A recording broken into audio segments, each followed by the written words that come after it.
software company that was started in 2007. By these guys.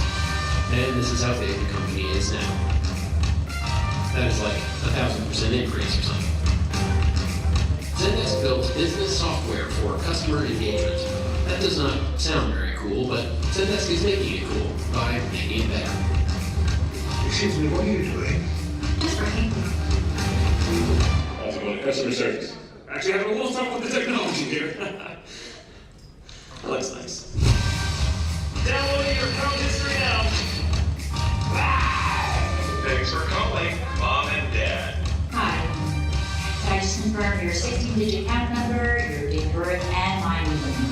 You know, I'm gonna put you on hold for just 1 sec. That's when I got Zendesk for my customer service. However customers reach out to you, email, phone, messenger, chat, Zendesk integrates it all. You have what's called an omni-channel solution. Is it difficult to add chat and message to our Zendesk account?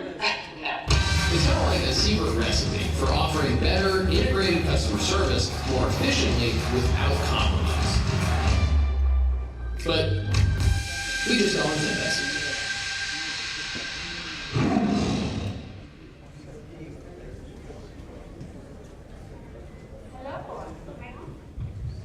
Hello everyone, I'm Steph Owen. I'm probably in between you and your food, so I'm going to make sure that I keep to my time schedule.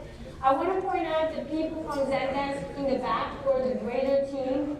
I'll be rushing off pretty soon after I speak today, so I want to make sure that you identify the people who can answer questions. I'm so honored to be here today, and I come from a very technical background, with most of my years in the industry implementing complex solutions for customers using a variety of different technologies. In this current incarnation, I'm very proud to work for Zendesk. And today I'm going to give you a little bit of context and talk to you about how it's important and why it's important to simplify your tech stack and also reduce data silos so we can be lovely and graceful. Simplifying my... Oh, wait. Okay, before I begin, I'll give you a moment to calibrate to my French-Canadian accent, and I'll ask you to shut your eyes but try not to sleep.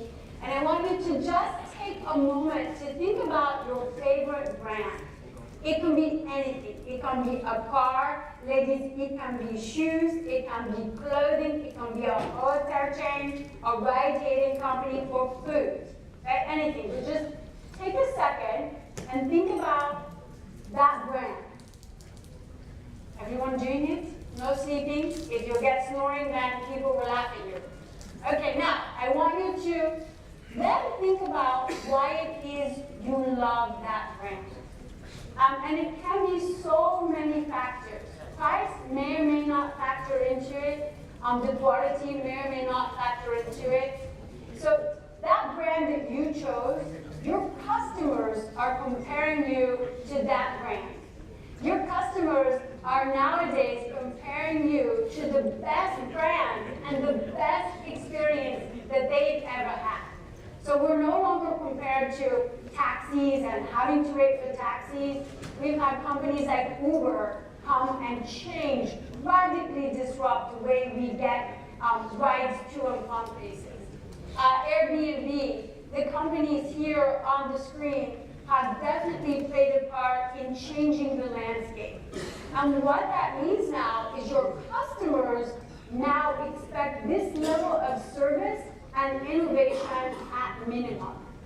So how do we know this? I'm going to present a few little statistics today. I'm a scientist, but I'm not going to give you 1,000 PowerPoints of numbers. I'd love to. I'd have fun. You wouldn't. But we did a benchmark study here at Zendesk, and it includes 45,000 companies. Those companies aren't just in America. They're actually in the populations where Zendesk does business. And from that, we put together something called a benchmark report. Kaku from marketing actually has these printed out. I'm a little bit old school. I like to see things in print. And some of these, there's a lot of information in there. I'm going to only touch on one of them today, and I'm going to talk to you about why that matters. Firstly, when you conjure up that image of a brand, What were the factors that made you really like that brand? And you can see that when we think about the ones we love best and the things that influence our buying pattern, price is absolutely there. I come from a software vendor, a long lines of software vendor. We all know that you buy on price. But that's not the only reason you buy. It's a predominant factor in a factorial analysis, but it isn't the only one. It's the suite of offerings. Also, we know that offerings, if you don't need them, they don't matter. So I'm going to further say the suite of relevant offerings. And also customer service. God forbid something go awry, how do you handle it? And how do you prevent us needing to reach out as customers? We all have in common in this room a fair few things. Some of us are CIOs, some of us are interested in technology. I think we're all pretty interested in AI, but we're also all customers in some way, shape, or form. We want it to be convenient, and we want the vendor or the brand that we engage with to have a decent reputation. What does all this mean? It actually means that customers today are savvy. They are quick to absorb information. Social media has changed everything. Access to mobiles, which just means we work 24/7, has given our customers the means to access information 24/7. They are informed and they are righteously indignant and they know what is possible and they absolutely want the very best of everything. Makes it tricky for us because it means that these customers, our customers, and us as customers have some pretty big expectations. They're getting tougher, and it's because of all of these factors. So we know from the trends report, there were a few surprises. We know from earlier, the gentleman was talking about how we need to have technology that is accessible for age. We know that we actually operate a little bit differently. But we also know that we have gaps in what our customers want and what we provide to our customers from a service standpoint. So on the left, we have the percentage of customers preferring to communicate in certain channels. And then on the right here, because it's cut off, we actually map to how, as a community of customer experience providers, we're doing. And you can see that we have a few gaps here. Some surprises were email. We're overdoing it in email, right? Email's still important, but still slowly ratcheting down. So when we have access to this information, we have access so that we can do something with it.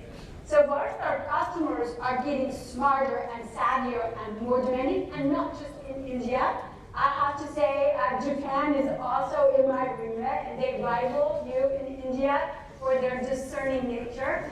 Our businesses, to many extents, are slow.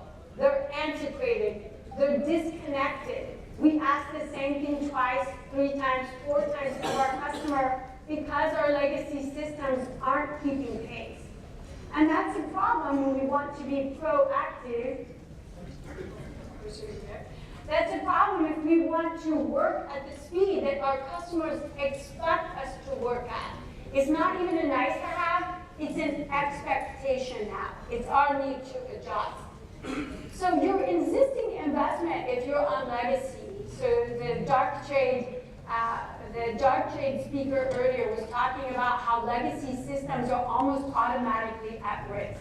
And they're at risk for a few reasons that he described really well.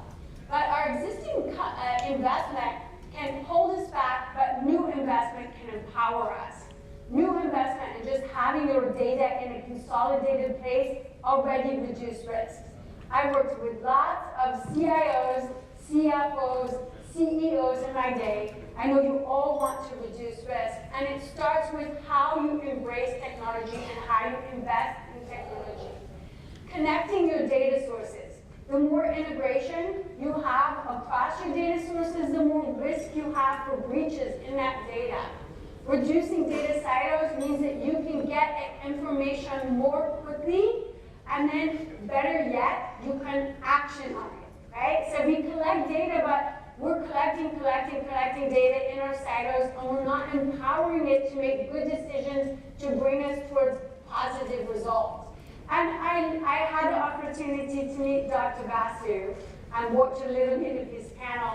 I love how he reminds us that even though we're getting some really sexy features, it's important to still be human, right? Machines, as he aptly said, don't grant us emotion.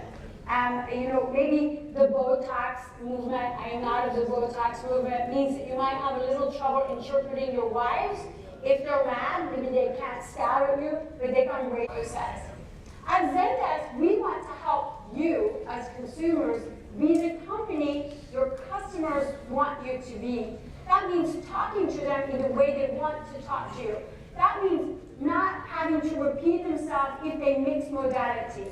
They might start with a chat, but then they might be late in the airport and need to make a phone call. They don't have time, and they can't hear you, so they don't want to repeat it. So omni-channel experience, whether it's Zendesk or anything in your technology, will help you better address communication and be proactive. It'll help you be everywhere because your customers are everywhere. More importantly, it helps you be nimble, switching modalities. I might start with chat and then reluctantly pick up the phone, hoping that they won't need subtitles. And then don't wait. There was an awesome woman I want to give a shout out in my few remaining minutes left here to the few women in the room who represent us well amid this pretty lofty group. So don't wait. Customers want you to be proactive. They want you to anticipate their every move. Automation. It's automation plus humans. At Zendesk, automation can actually start you on a process, but it can also help you decide when to, that's called human, right? So collectively, those together can take advantage of not having to raise a ticket or create a phone call. We can use artificial intelligence to get answers quickly to people so they don't have to talk to you. That's the best customer service. Let them respond and collect information when they do. And we do this through a combination of automation and people. And I stopped this slide here, and I love that it's the bottom, because part of the panel topic today was people or customers. It has to be both. Putting our people in front of our customers so we maximize their experience. Customers' experience is again at the heart of Zendesk. Zendesk has functionality to help you integrate all of your data sources on a single platform. That's interesting to the CIOs in the room because simple is better. Overcomplicating it with multiple integrations means that you have customization. Customization is costly, it's hard to upkeep, and so simple, minimal, viable product that achieves all your goals is the best. It also means you can get return on investment much more quickly. So the right technology can make it easy for you to do business with your customers, keeping the thread. It helps you execute on what you say you're going to execute on, and it helps you get ahead of your customers. I'm so pleased to be with you today. I want to remind everyone that there's so much amazing information, whether you choose Zendesk or any other technology, that will help empower you to make those great decisions based on what your customers want. Thank you so much. Have a great day.